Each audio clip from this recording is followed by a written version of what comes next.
going to be very brief and straight to the point. The whole idea is about preparing you to speak on bigger stages, global stages, international stages, not only United States, but in Europe, in Asia, in Africa particularly, which I know for sure we have more events coming up in Africa more than ever in any continent of the world. Interestingly, I have kind of some good news for each and every one of you. According to a study that Dr. Dennis Kimbrough participated in, okay. Dennis Kimbrough participated in. 1 in every 4 people you find in America by 2040, they will be from Africa. Yeah, they'll be from Africa. And interestingly, by 2050, 40% of everybody you find in any part of the world, including America, Europe, Asia, and all of that, they must have been born from Africa by 2050. And so that means that if you are a speaker having origin from America, and you're a speaker having an origin from Africa, you have a higher leverage, unlike any other speaker in the world. Yeah, because speaking is about telling stories. And most of the time, us as African speakers, we're telling stories from Africa, how things were happening, and all of that. Yeah. And one of the ways, when I was studying the book Super Communicators, one of the key indicators that the authors highlighted very high is how to connect with your audience. Yes. And one of the best ways to connect with your audience is when you tell stories that they can relate to the stories. And being an African speaker right now is like a breaking news. And the interesting thing is that the people in the West, like the upper north of the world, they love to hear stories from Africa at the same time. So congratulations to you as an African speaker or African American speaker. Yeah, you're gonna have to speak in America, and then again, a lot of speaking opportunities coming up in Africa and other parts of the world that you can participate in. Studies, which of course many of us may know Dr. Dennis Kimbrough. He participated in it. He said by 2040, in every 4 people you see in the world, irrespective of the continent or the country, except on Mars, at least one of them will be from Africa.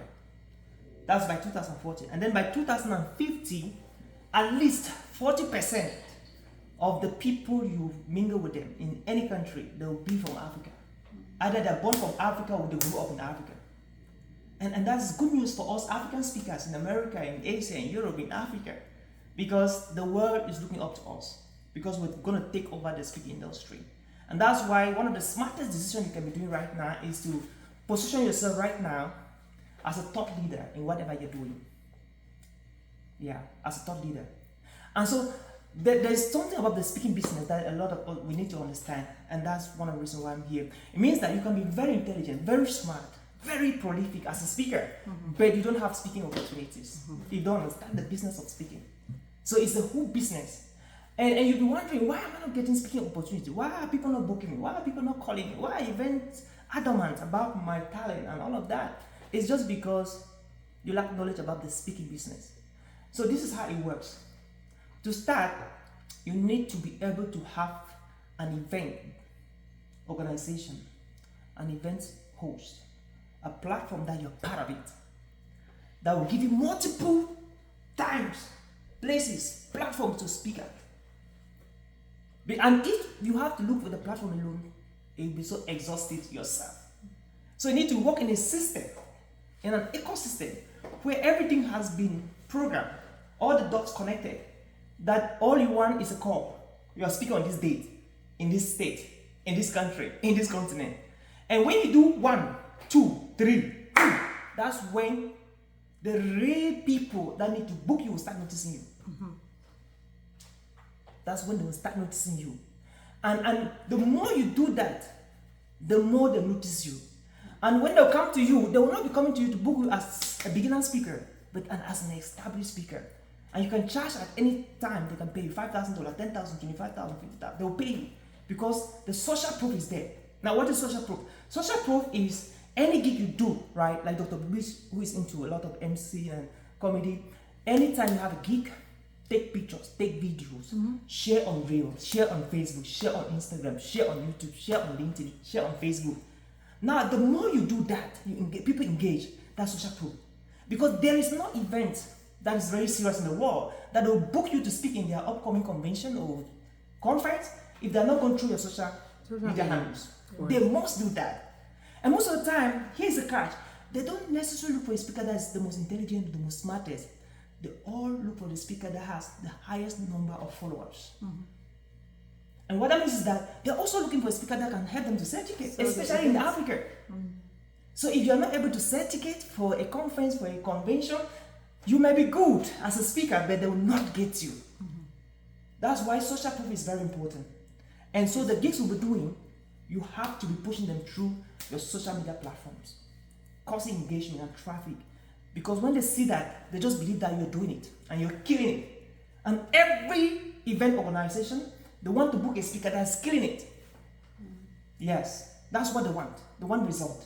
And how would they know that you have result? They will check, they will do their research, their due diligence, find out.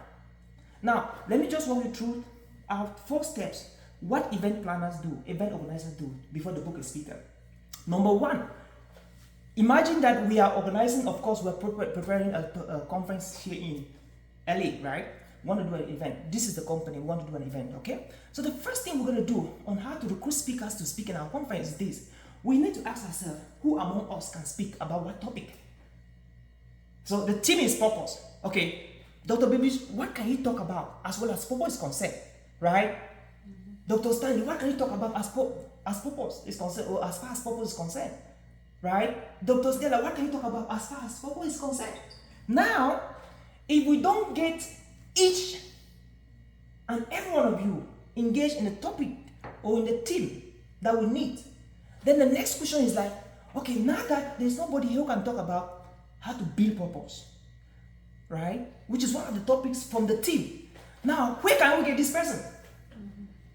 Then the next phase, that is part 2. The first phase is among ourselves. Second, among our networks. So let's go to Dr. Stella's network. Let's go to AVC's network. Let's go to Dr. Stanley's network.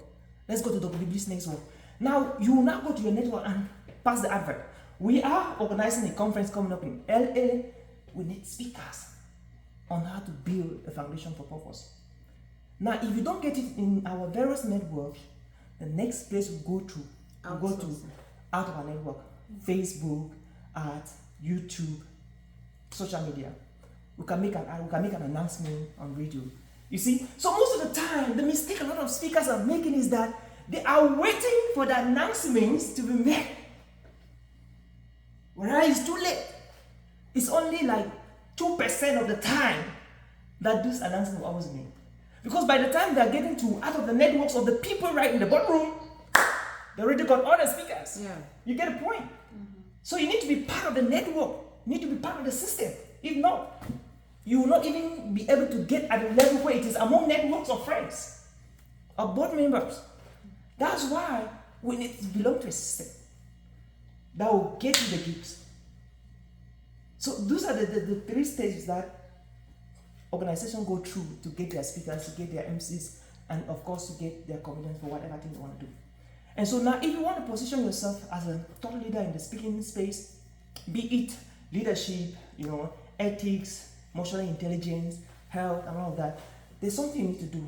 You need to start doing something small, speaking here, speaking there, and then showcasing everything you're doing. Because like I was sharing with Dr. Stanley yesterday, I just finished reading a book, Propaganda, a very powerful book. And so you have to build narrative. Start building narrative about what you talk about. It's true that now you've got to be like CNN or Fox. Absolutely. Build narratives. Now, narratives are very powerful. People will believe your narratives.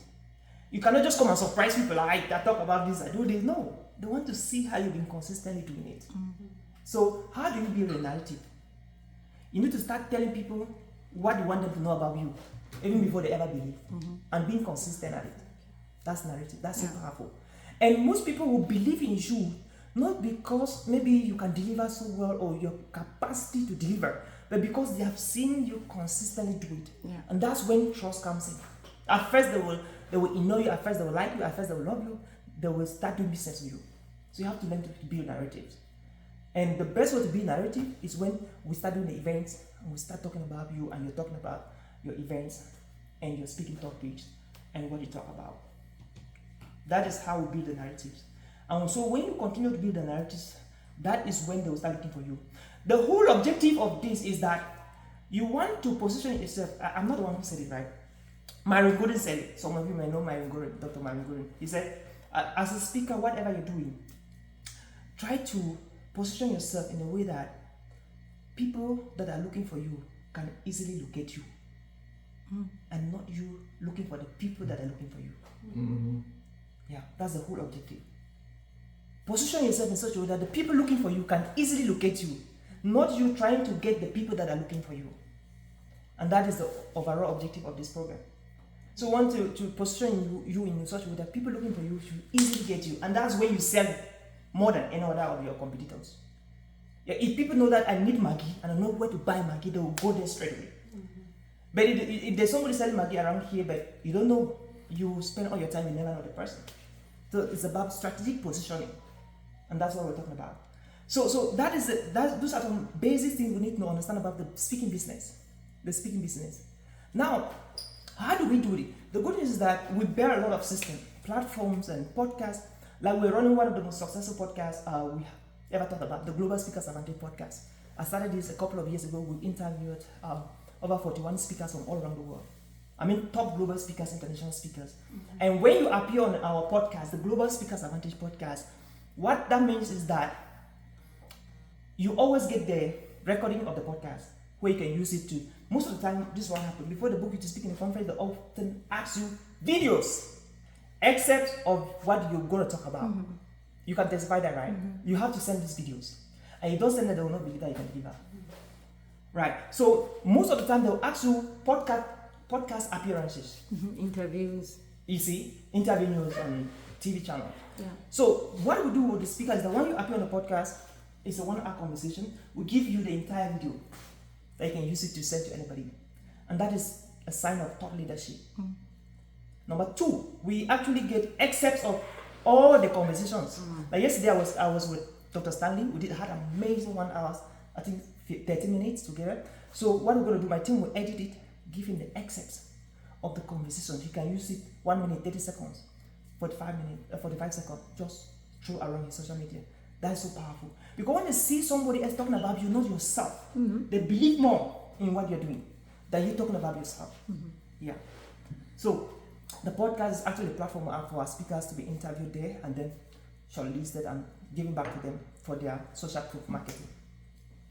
So of course we have a TV platform we're also building up, and that's another platform for conversations and social proof. So when you understand the nitty-gritties, the intricacies of that, then moving forward, we're like, okay, how now do you build your speaking career? How do you build your speaking career? And the first thing is that you need to choose one niche. Let's come back to introduction. So there's a framework I used to teach people on how to introduce themselves.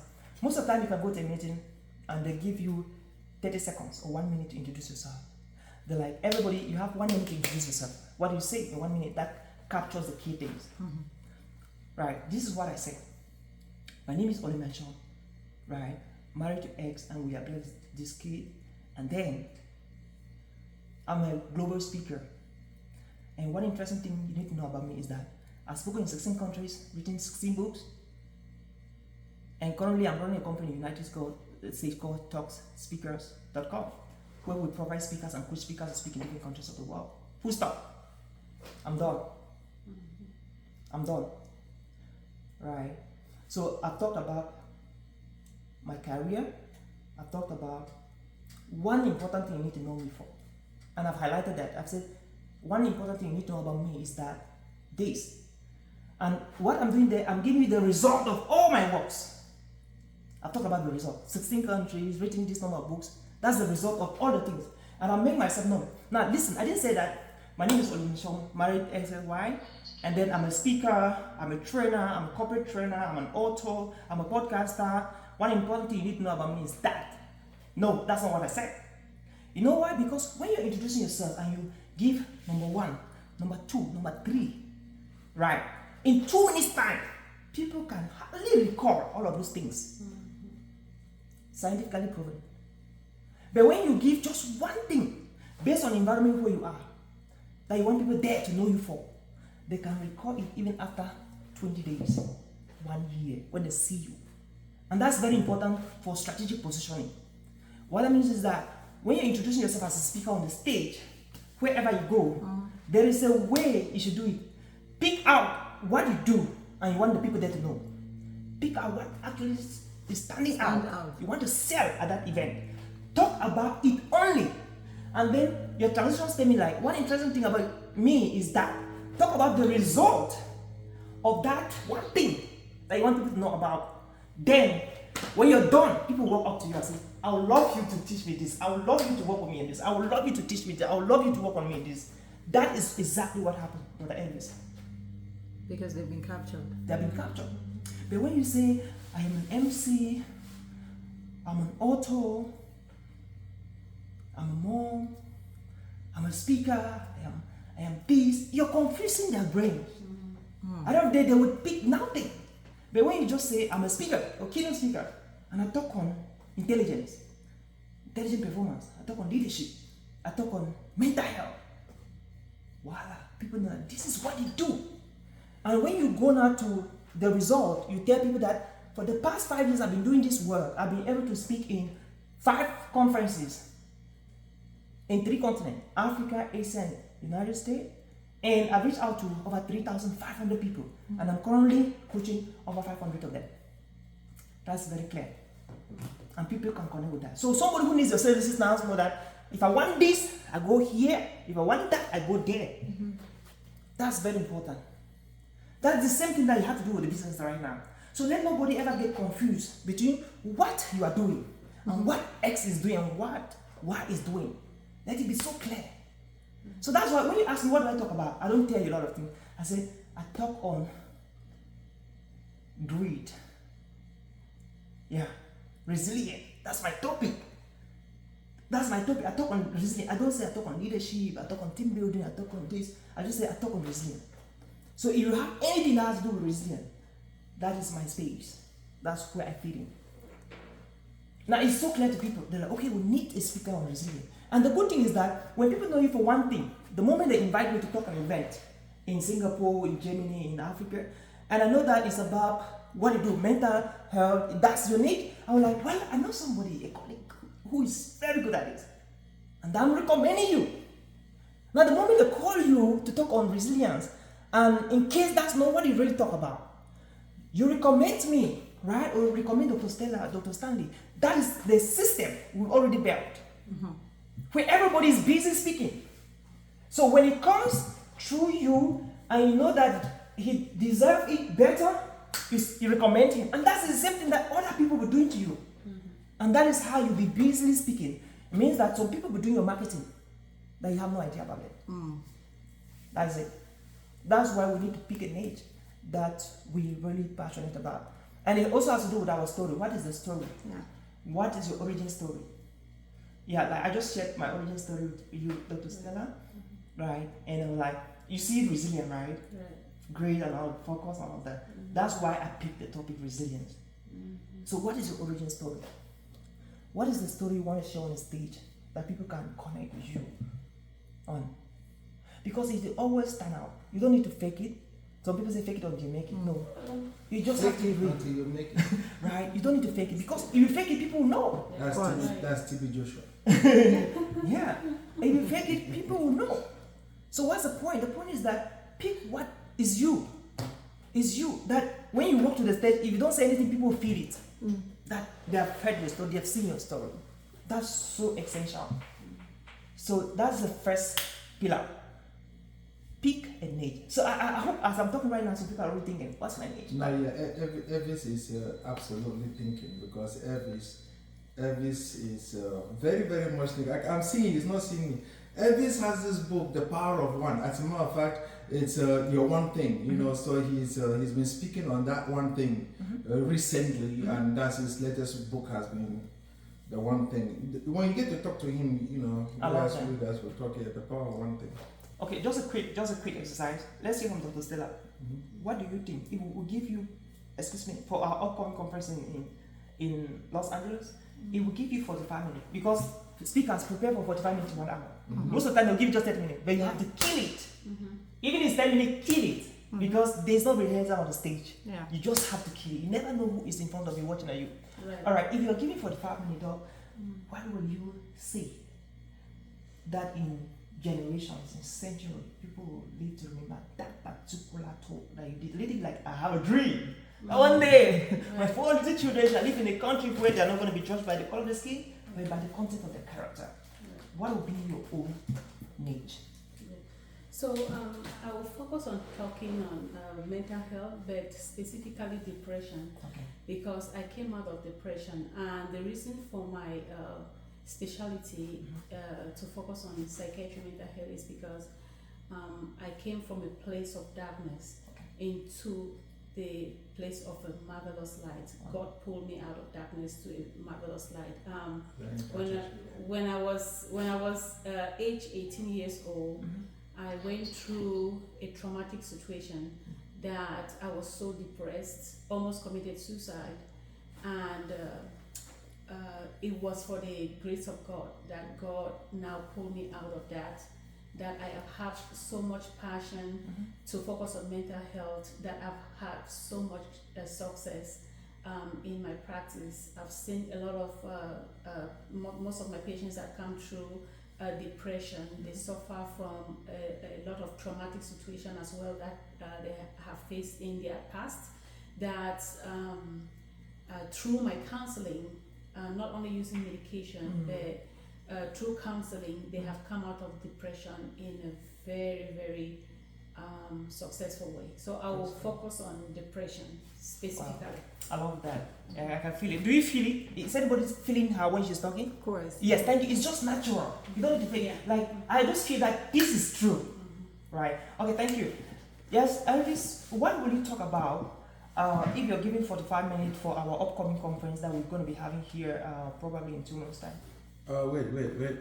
So that, I mean, this thing, it has to be seen you talk. So go ahead. Can you hear us? Hi, Elvis. Yes, I'm listening. Yes, please. Tell us what we have a conference coming up, and we are preparing all our speakers here to speak in that event. So if we give you 45 minutes to talk in front of maybe 50 people, what is that topic you're going to pick and talk about, and why will you talk on that topic? No, my one thing would be about communication and connection, because I do believe that it's the underrated skill in the world today. So we live in the digital world now, and many people may have great ideas. They may have a service or product that can change the world, but the way that they approach that may not leave an impact. That's why, for me, communication is everything. So I will talk about how you can speak in the way that produces power and confidence, because it is in that power that people can actually buy into anything that you sell, whether it is an idea, product, or service. So it would be about communication. Okay. Not to be a good communicator. In fact, I grew up as a shy person. I'm the opposite of who I am today. So how to overcome that, I think it's a skill that everybody can learn. So by actually learning that specific, we can negotiate any reality in life. That's what I would be talking about. Sorry. Great job. I think you forgot to say you didn't speak English before. So that's part of the. Yeah, that's another part, of course. I didn't think it could. Some of you may know that I come from the part and I didn't. It was a frustrating experience to be able to learn English. Yes, definitely. Thank you. Awesome. The first day I met with him, with Elvis, and he told me he wanted to be a speaker. I remember very well, I was sitting in a shopping center somewhere in Kassam. I was looking at him, he said he wanted to be a speaker. I'm looking at him, I'm like, bro, first of all, complete this sentence in English first. That's great. But today, no, seriously, he asked me, he said, I was like, complete this sentence in English first, and then suddenly, wow, okay. All right, good, no. Yep, I hear you, man. Thank you so much, Elvis. I appreciate it. Let's go to. Dr. Bibi, and then with Dr. Stanley. Yes, Doc. Well, if I am given an opportunity to speak today, Yep. 45 minutes, it doesn't even matter. Even if it's 1 minute I'm given to speak, I'll be speaking mental health, but it's mental health and skincare. Oh. How mental health and skincare deeply connect. How taking care of your skin build your confidence, and it gives you calm. Also make you understand that, you know, when you look beautiful, your mind is at peace. Okay. And I'm saying so because everybody, you know, people will say you're beautiful, you look so intelligent, your eye and all that. I was never, maybe I'm beautiful, Yeah. but I grew up in an environment where I was never told I was beautiful, and I never believed that I was beautiful until I, you know, started doing the small skin things and all that too. Mentally, not anybody telling me. So I started looking at my own skin, started looking at me, being able to exercise, build my confidence and all that. And you can see, like, for example, not taking you out of that. Yeah. I have very firm, strong legs because I've been an athlete all my life. Oh. But in Cameroon, I was always called strong foot. Okay. Yeah, that, oh, you look like a man.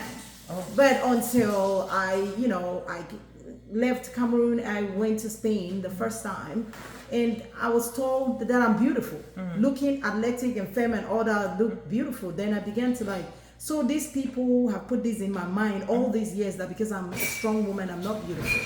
So I have used that all my life to tell people that when you take care of your body, you believe in yourself, build confidence, your mental health becomes better.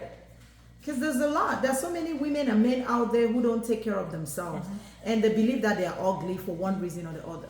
But me going out there and talking to people, I want to make people to understand that beauty, it starts from you, and it is not what people say. You know, I make men and women have confidence in themselves because I have confidence in myself. I'm always going to use myself as an example. And, you know, to teach people that. Wow, I love that. But there's a connection between mental health and skincare, because when you're stressed, most often when you're stressed, you lose hair. Number one, your skin is dry and flaky.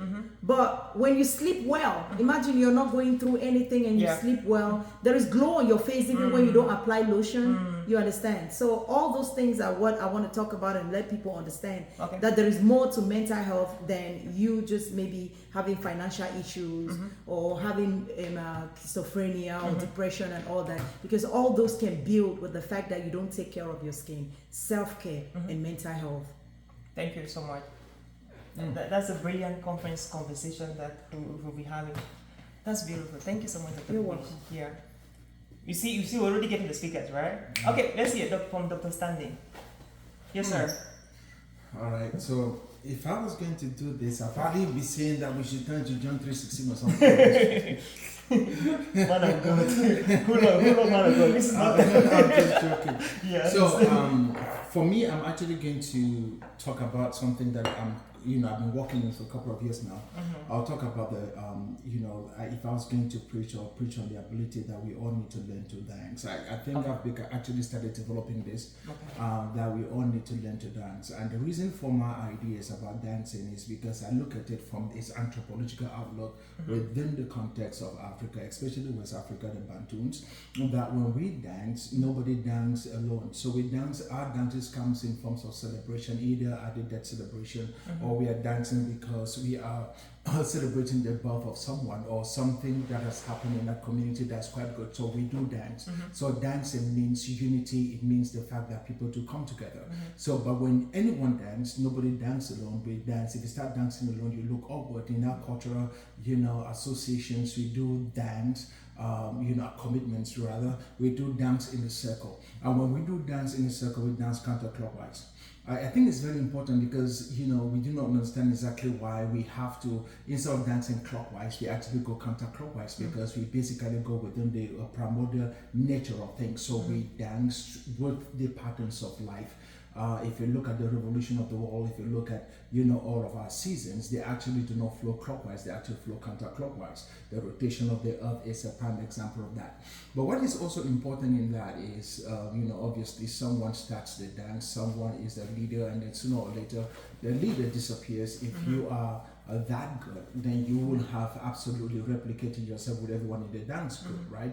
So, which is basically where I now, tie that in with the corporate world. That I think leadership, especially when it comes to the corporate world, has to be decentralized. You need to be able to find ways in which you have lower level managers talking with upper level managers at the same rate at which they are communicating with those who are also beneath them. And reasons being that you have to have everyone within the organizations to believe that they are actually leading and they are also following at the same time. And once you decentralize hierarchy within any organization, I think that it has been proven that productivity basically, maximizes. And so if you look at us also dancing in a circle, one of the things is it's that most of our warriors have adopted this for a while, and when they dance in a circle, their swords is actually, and their spears is on their right hand because that's a hand of strength, and their shield is on their left hand. If you dance counterclockwise, the shield is in the circle, meanwhile the spear and the knife is outside of the circle, which basically means that as we dance, we basically have to understand and map out our battles. We fight whatever is outside of the circle, and we deal with the circle with a whole lot of mercy and empathy. That's the reason why the shield is within and the spear is without. Okay. So I think in more ways, corporate world, society, it doesn't matter whatever you're experiencing in life, is that we have to create these bonds, create these associations with one another, especially when we are trying to be able to actually evolve and make other people better, that we tell them, we will dance with you, not because we can, but because for us to be able to move to the high levels of our own civilization, we need to be able to go together. So for me, dancing together simply means moving together. Okay, that's brilliant. Thank you so much. Now we're coming back to you. Like we're going wrong again, right? This is very interesting. It's a whole journey that we are on in right now. Okay, now let's go back to Dr. Stella. Please, you're going to tell us 3 things, right? Like this is very intentional and serious. We are already like in the booking process, right? Even as we do the training. So tell us 3 things that everybody who participates in your session can go home with after listening to you. 3 key takeaways that you should take home after listening to your talk. Over to you, please. So one of the takeaway that I want my audience to have by the time I finish speaking, the first one will be to understand themselves and understand that mental health is not, there's no stigma in mental health. Every challenge that you go through, mental health, there's always a solution. Okay. And the second thing is there are medications I want to that we translate can. that so bad. Okay, that's okay. Go ahead. Yeah, I want to translate so bad. So that one means so there's no shame, so you don't crazy. Okay. Doesn't mean that- I love that. So the second takeaway is that people should understand that you can be able to have mental health and have your life together while you're on medication. Okay. So, and also for them to know that, or to take away, one of the takeaway is for everyone to know that in every tunnel there is a light. So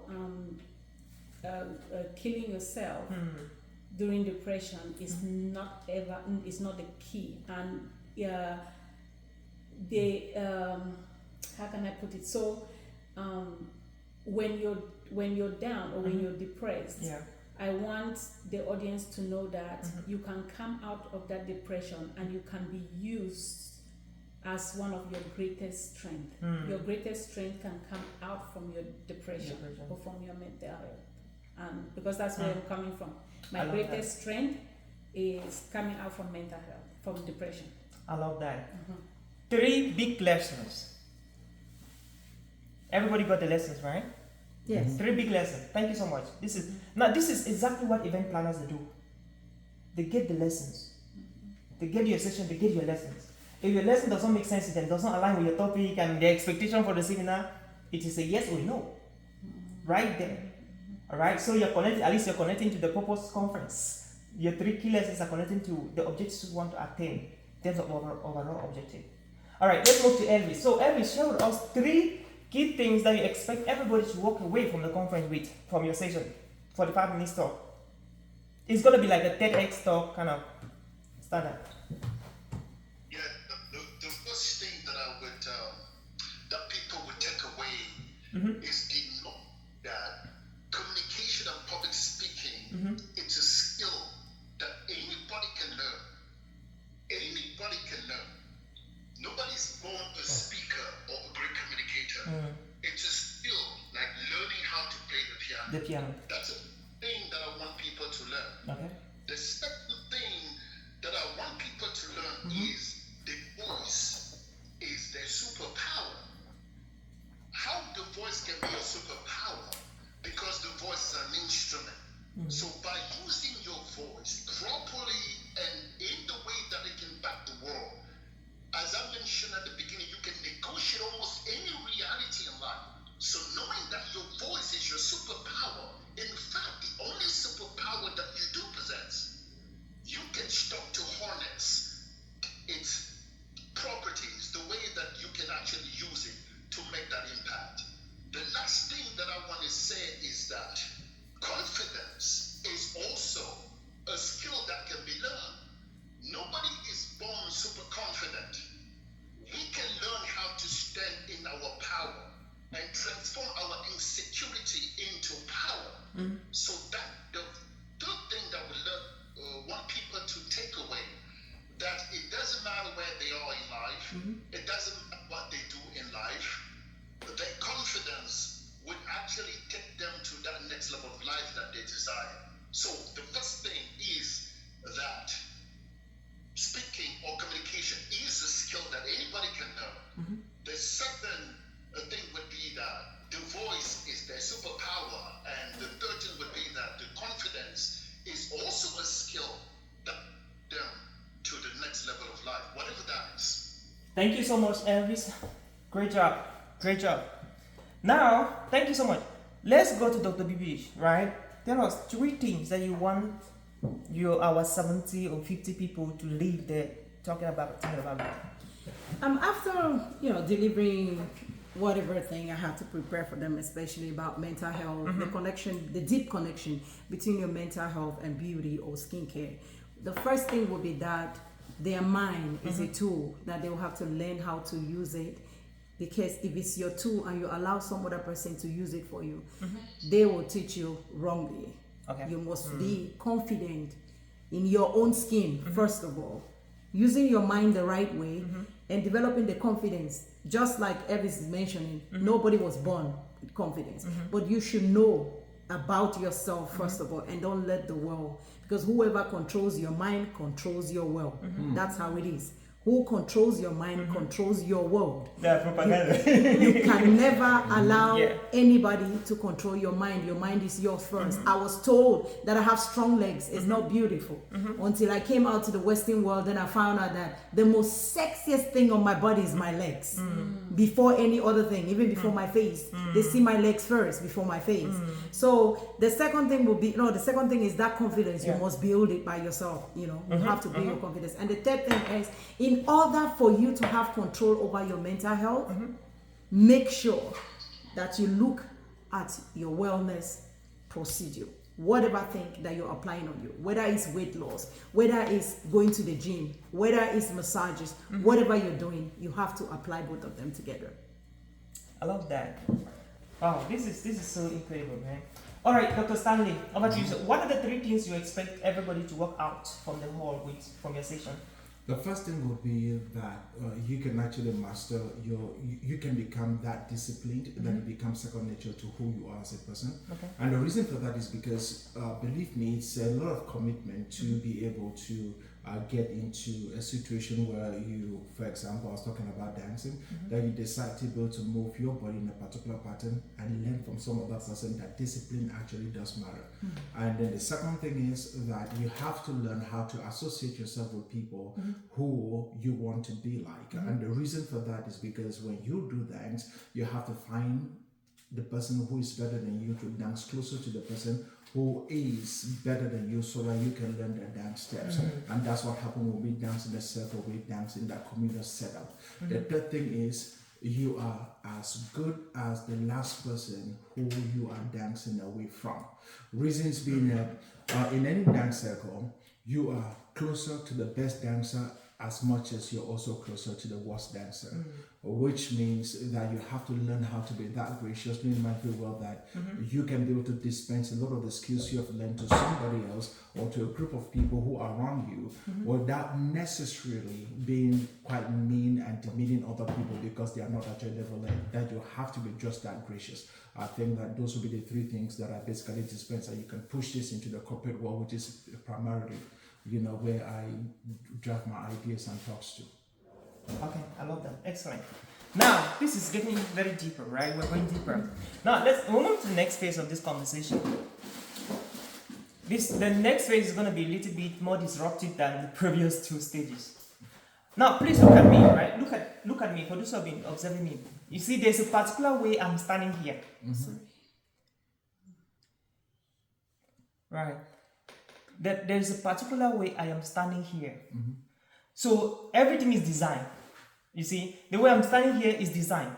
So what that means is that, you see, at times I will stand like this. You notice that? You notice that, right?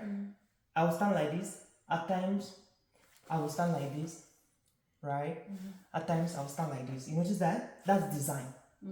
Now, I've never for a second here stood like this. Who noticed that? I did not. It's design. Yeah. I did not stand like this. You see me like this, and I'm listening and nodding my head, or like this.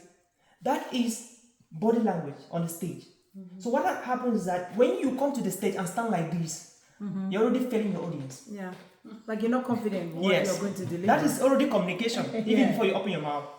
Now, when you stand like this on the stage, you're already failing your audience. Now, when you walk to the stage, you can stand like this. You see, your hands are actually just all side like this. This is power.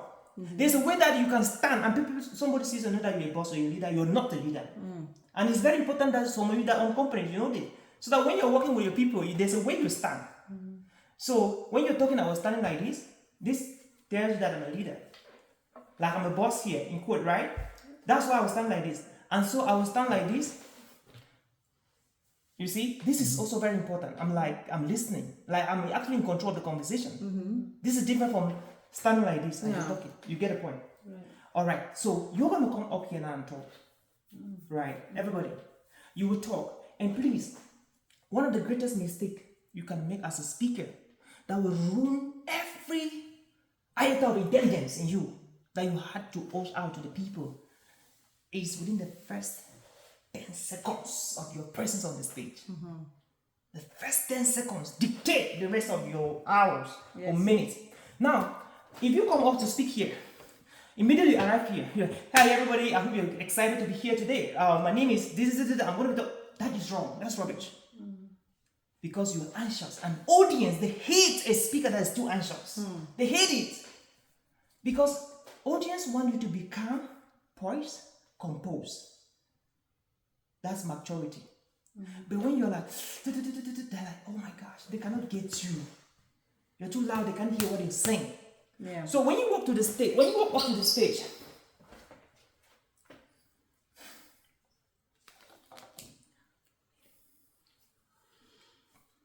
in 1999, I was just a little boy. Grew up in a village in Africa. I had just one dream. To become a top leader in the speaking space globally.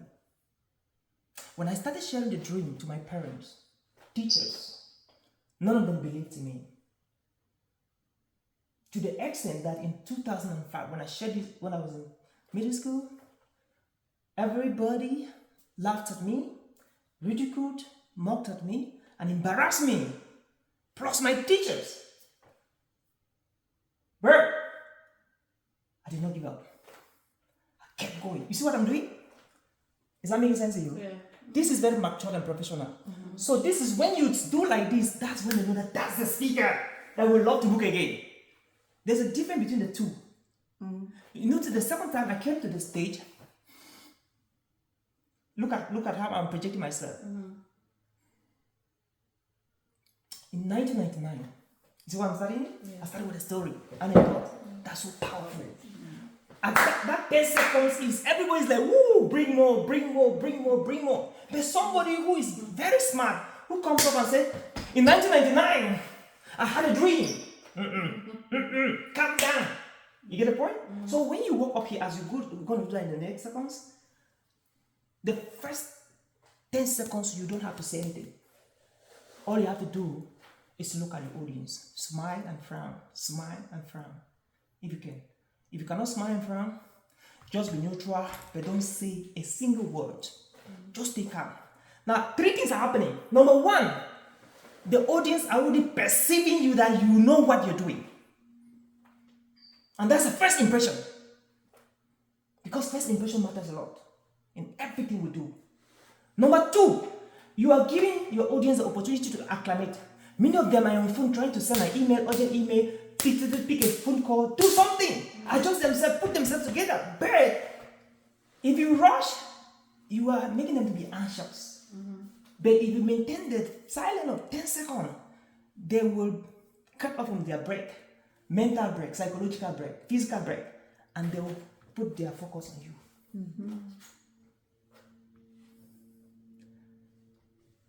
And lastly, the 10 seconds will make your audience to feel happy. And what that means is that they will crave for what you want to say. They will yearn for it. And when you start saying it, they are at the point where they could not wait to hear what you have to say next. That's why as a speaker, a good speaker speaks and breaks. And people absorb the message he breaks in rhythms. They absorb the message he breaks, and then they absorb the message. And these things alone will distinguish from any other speaker you've ever been before or you met before in your life. And that's why those who will be there in the event we're doing here, they will live with memories in their minds that will never forget about you. If you practice these things I'm sharing, I bet you, I guarantee you 101%.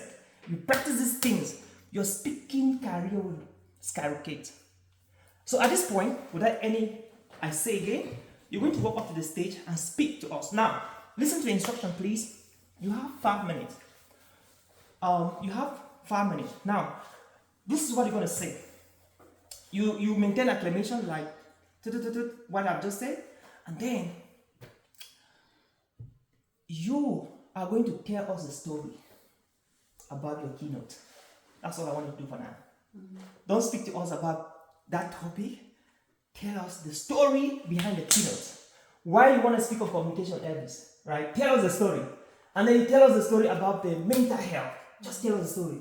Now, we have 2 types of story. Take note. Micro stories and macro stories. The micro story is less than 1 minute, 30 seconds. Micro, smaller one.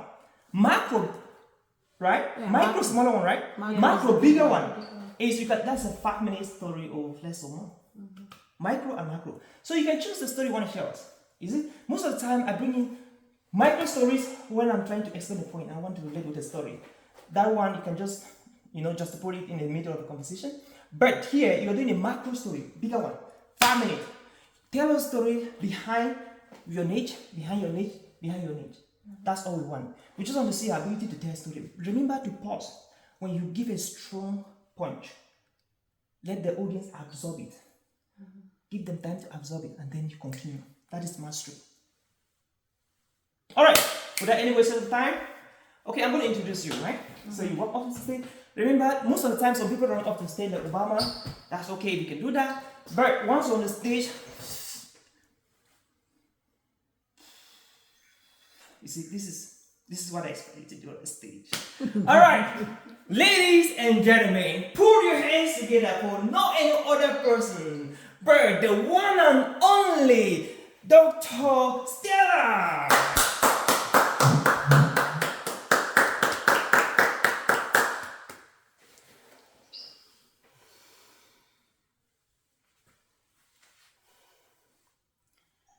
In 1995, in the city called Bamenda, Cameroon, I had a severe, oh my God. Okay. I'm sorry. Yeah, just go over it again. No, Let's let go. me over it again. Woo, please clap for her. Yeah, husband. Don't Very you good. cannot support. Why you laughing? He's laughing. I'm not No, laughing. You're smiling aloud. See, please clap for her. Please, just give me a clap. I'm holding the phone. Now, do you know why I'm asking her to clap for you? No. You kill it. You Yeah. nail it. How many felt it? I saw She it. nailed it. The She opening- did it. The opening was good. Yeah, the opening was, she just nailed it. You understand? Okay. That was so powerful. Okay, I'm not going to look at him because he's going to distract Yeah, me. yeah. Okay. Don't look at it. He's also trying to kind of encourage you. You nail it. You get the point? We don't have any problem with you. Okay. You nail it.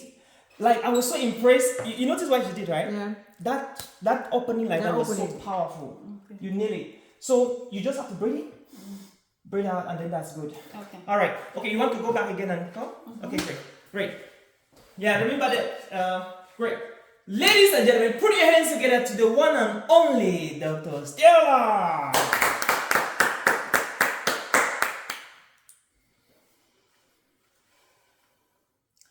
In 1995, I suffered severe depression.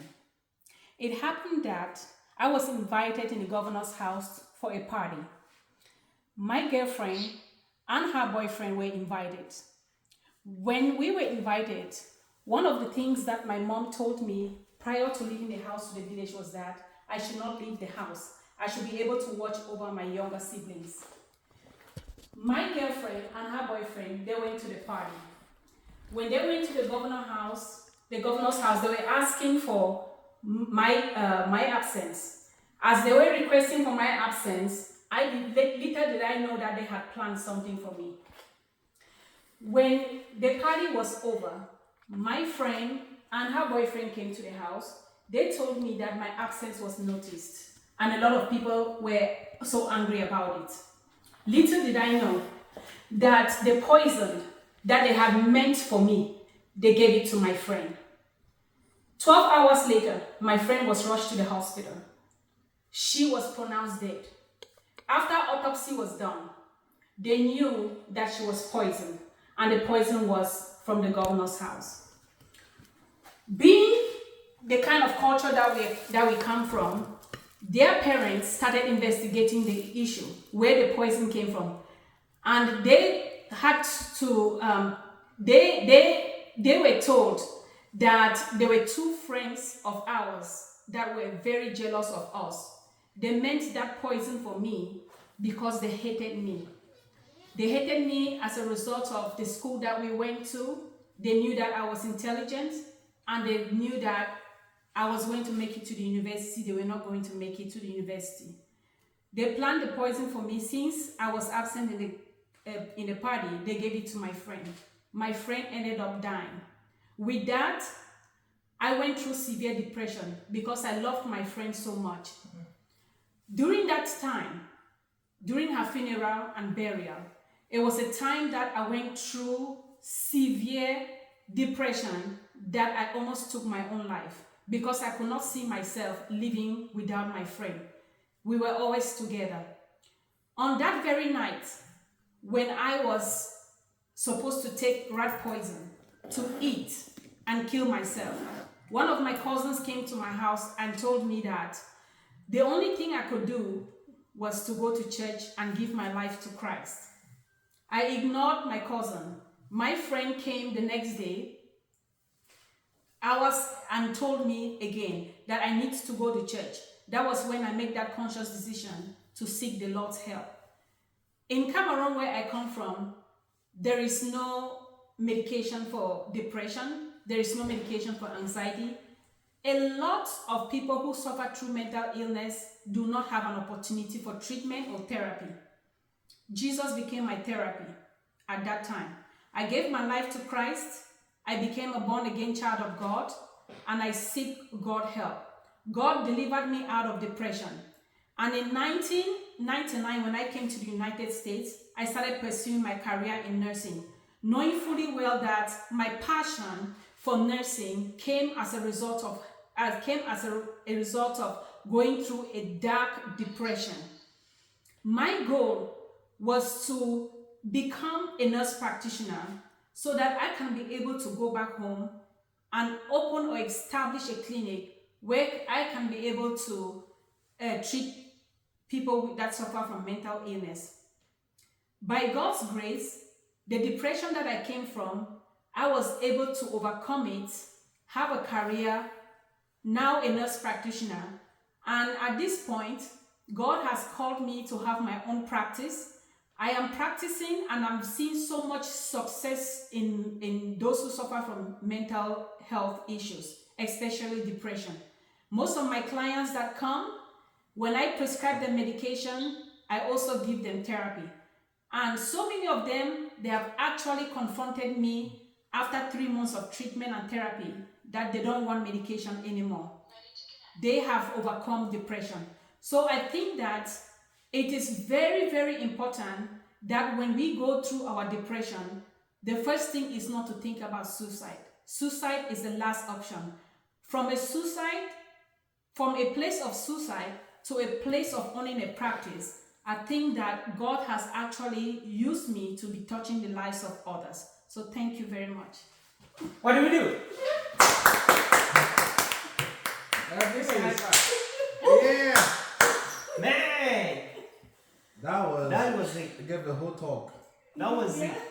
How do you feel? How many minutes did I take? Just hold on. Just please stay in your feet. Just quick. Yeah. So, how do you feel?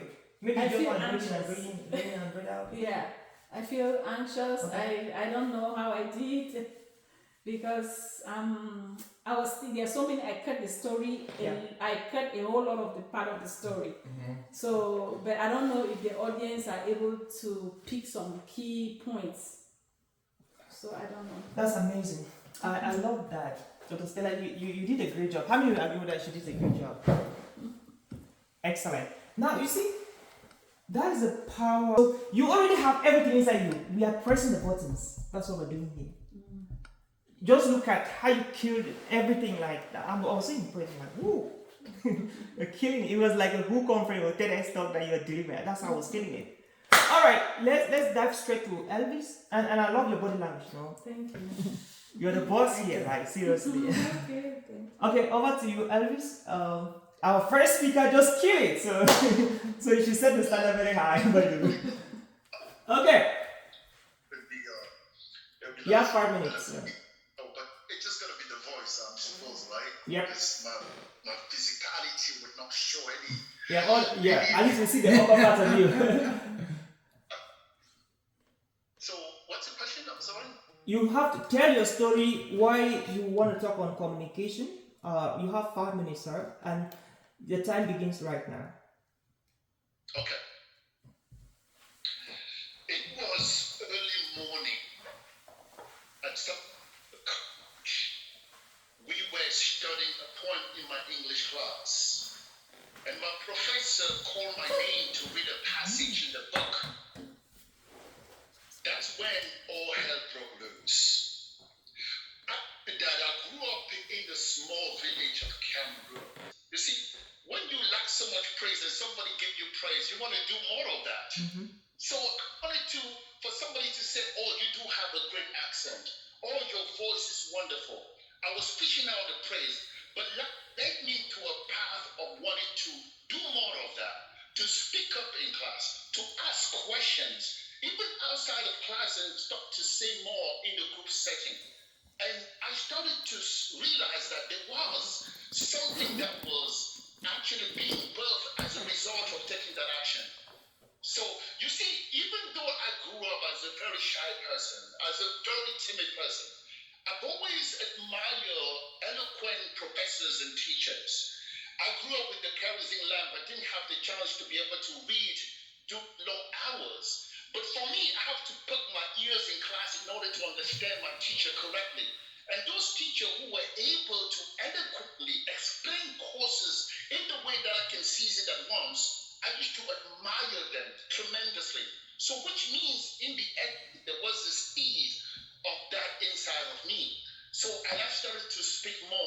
outside the class setting. And I started to share my voice with the world. And I started to discover things that I never discovered before. So eventually, in order to say more, I need to read more, to learn more vocabulary, because not coming from a place where I didn't speak a word of English, I need to learn more of a vocabulary in English in order to say anything that is intimate. So I started to read books, and I couldn't distinguish fiction from non-fiction. And I started to learn things in books that would actually start to principles of life that will lead me to believe that where I am today is not where I'm going to end up. And I start to realize that this philosophy that I'm learning, I can start to share with a lot of people. In fact, I can share with the person that I used to be. That's why I started to share my ideas with some kids back home. I even created a non-profit organization that I would go back in Cameroon and go to different universities, different lycées, different high school, and start to sharing this principle that I was learning in those books. And that led me to a path to know that my one thing is to be able to help other people find the one thing through public speaking and communication. And that's how I started. The only person to do that is the person that I am today. And I'm more qualified today to help the person that I used to be, or the person who's in a lesser position than me. And my point is, if you change the way you look at things, if you try to improve your ability to communicate, I'm sure that your life would actually see an exponential growth. Because not only you will negotiate your own reality in life, because everywhere that you speak, everywhere that you engage in a conversation, in a communication, people will pay attention. And when people pay attention, they take action.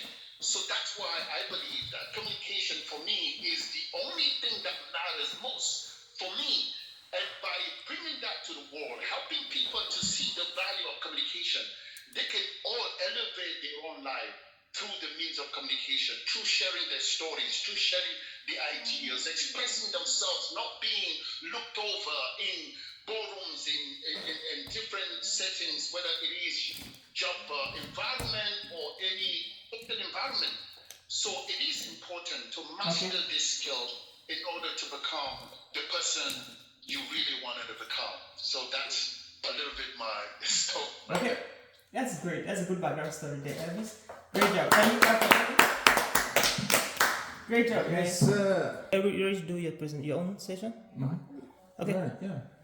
Awesome. So, brilliant. All right. Thank you so much, Elvis. So, dear friends, put your hands together for our next speaker. And this is not any other one but Dr. Biblish.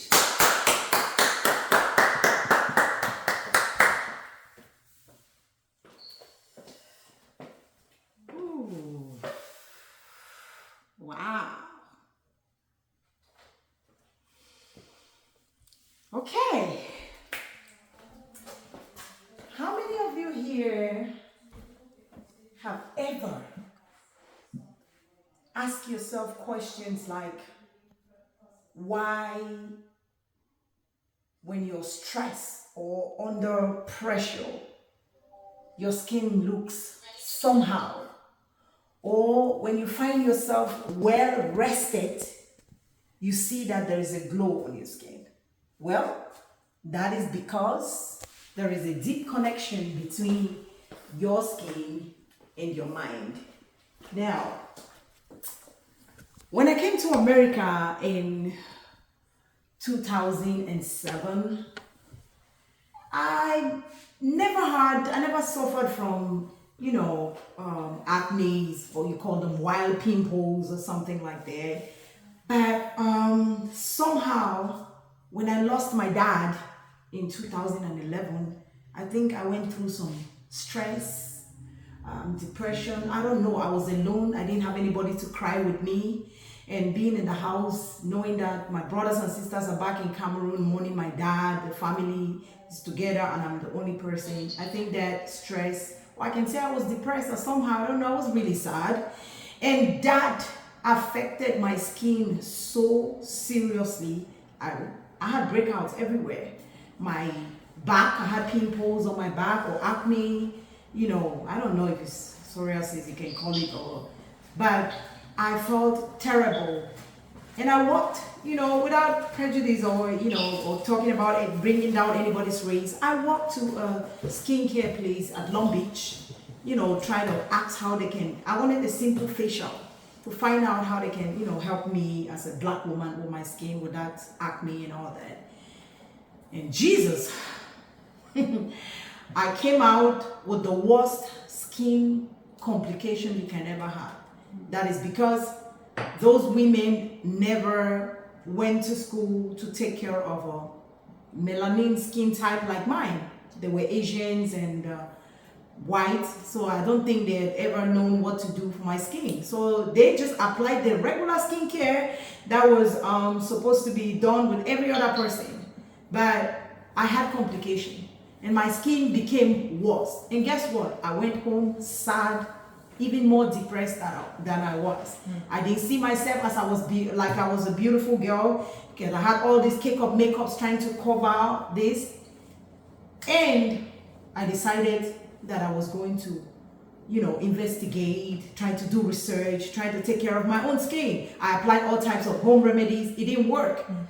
And I decided I'm going to go to school to become an esthetician, to take care of myself and take care of every black woman or any woman of color that looks like me.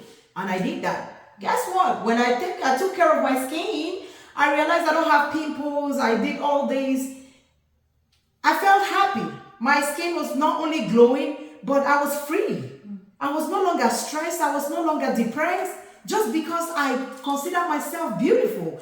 The pimples and acne on my back all disappeared. And then I realized, wow. So when you have a beautiful skin, then your mind is calm and wow. That's when I started realizing that there is a deep connection between your mental state of being and your skin. So me trying to come out here and talking about, you know, your mental well-being and your skin care, how they are connected, is because of my own story. How this woman decided to go to school to learn how to take care of a melanin skin type, ended up freeing my own self of being depressed because of skin issues. So here we are. I just want to let you all know that there is a deep connection between the skin and your mental health. Great job. Give me a hand. Great job. All right. Okay. Wow. That was really good. That was really good. The voice is there. The body language is there. The persona is there. Yeah, I love that. Great job. Well, I'm here to learn. I want to learn more. Yeah, I presenter. I get it. You did a great job. I love your energy. Just one thing that you have to watch out: putting hands on your back. Okay. When you're on the stage. Okay. Yeah, okay. remember you did that 3 times. Okay. Yeah, maybe unconsciously or consciously. So just watch out for this. For my hands. Yeah. Okay. Putting hands behind. Yeah, we're moving forward, right? Yes. Yeah. We're moving forward. You have to do more presentation in subsequent classes. Okay. So I have confidence in you. I love your energy. That was really good. Thank you. Great. Alright.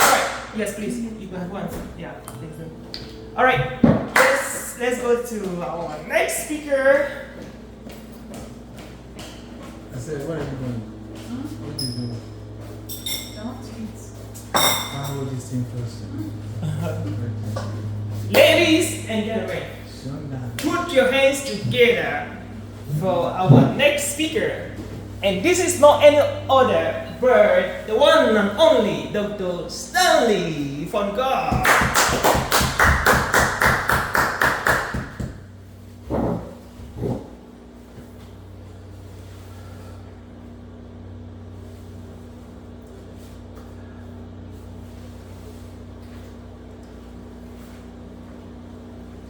Have you ever been in a situation where you wonder if life in itself is completely unfair?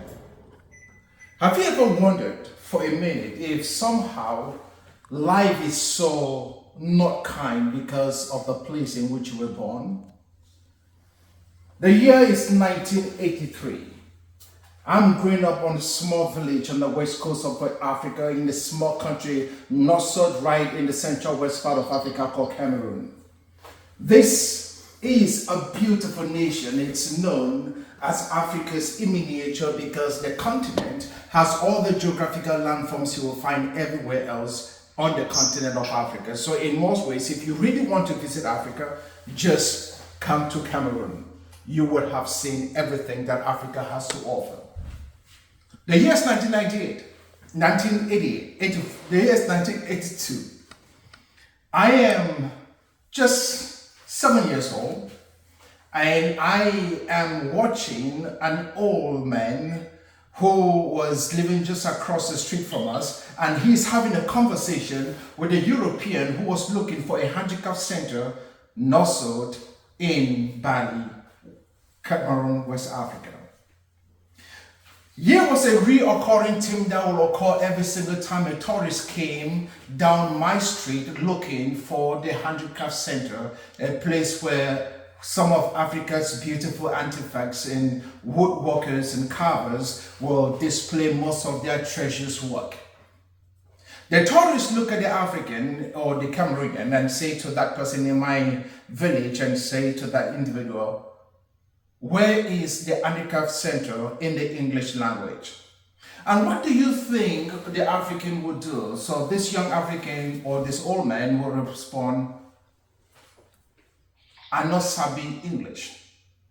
And what do you think the tourist does? The tourist will hear a little bit louder, as if to say his volume was going to compensate for the man's illiteracy in the language. Where is the handicap center? And the old man will just shrug the shoulder and walk away. In those few minutes, sooner or later, I soon realized that maybe there was something that was wrong with my culture, or there was something that was wrong with my background. Maybe I was supposed to be European or born outside of Africa. But then the evening will come. Then the dancing will begin, as it was our culture to basically celebrate in the evening, especially during the harvest season. One of the most recurring things that happens then was the fact that we dance in circles. And then I soon discovered that maybe there was something that was quite unique about us that would transform me if I only had to embrace it, as opposed to sitting and waiting for someone who was going to come from outside of my village to let me understand that maybe I was not supposed to be born where I was born. I am an African. And what I'm trying to be able to push across is this, that my culture is not inferior, and there's nothing about me that basically does not stand strong in the face of every other cultures around the world. And that being said, why don't I start by just letting you know how we do it on the African continent when we dance? I want you to understand that dancing on the continent takes on a whole new meaning as opposed to dancing anywhere else. When we dance in Africa, we dance in a circle, and as a result of that, we dance in the community. Someone leads the dance, and the leader of the dance is so prolific that sooner or later, everyone who basically joined the dance becomes like him. So no one is leading, no one is following, because us in Africa have discovered something that the Western world has not realized, is that when we dance, we can be able to prove that in any corporate structure, we can actually decentralize authority, decentralized leadership, and then maximize productivity, as a result of that. That came from a small village in West Africa, from a place that in more ways are considered to be so nestled out of civilization, a place I wish I was born outside. But then the lessons on those villages has basically brought me to this stage, and it is on that basis that I invite all of you guys to dance with me.